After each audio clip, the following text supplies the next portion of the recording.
I used to think that the square was sewn from scraps, that I was simply taking old shirts, dresses, pieces of curtains, and fragments of fabric that nobody wanted anymore. But over time I realized that it is not exactly true. I don't sew from scraps. I create new textile from memory of the old textiles.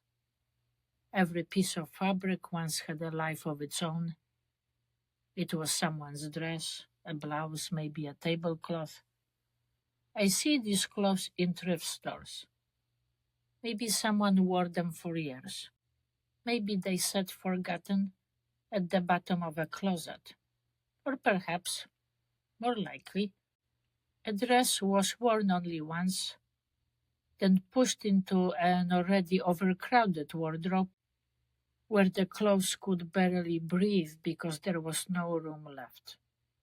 And one day everything exploded, spilled out, and finally, frustrated lady of the house filled a donation bag.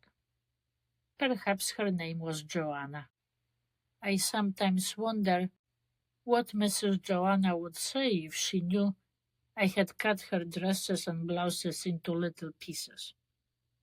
I don't know any of these stories, but I believe that fabric remembers the people whose lives it touched.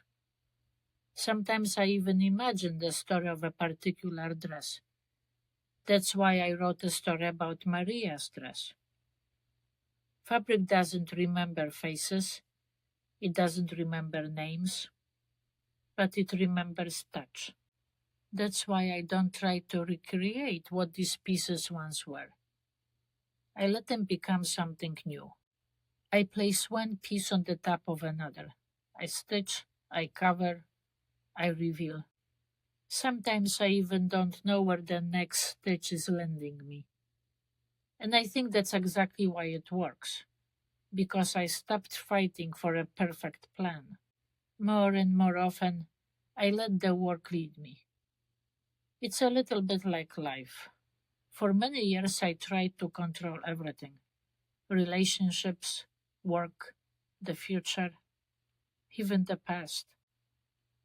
Today, I'm learning something completely different: that not everything has to be fixed. Not everyone has to be convinced. Not every silence needs to be filled immediately. Sometimes it's enough to leave space. That's what I do with fabric too. I don't cover everything. In this square, I let one layer peek through another.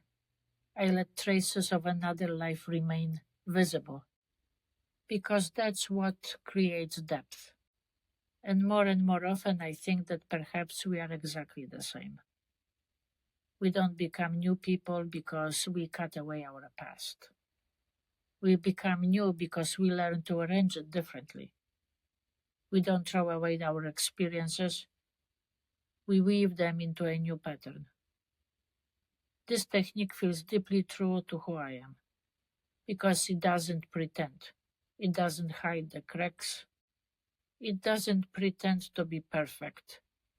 It shows that beauty can grow from layers, from patience, from time, and from the courage not to know from the very beginning what the final image will look like.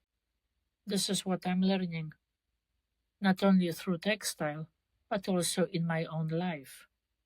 I am creating a new life from the memory of an old life, just as I create new textiles from the memory of the old textiles.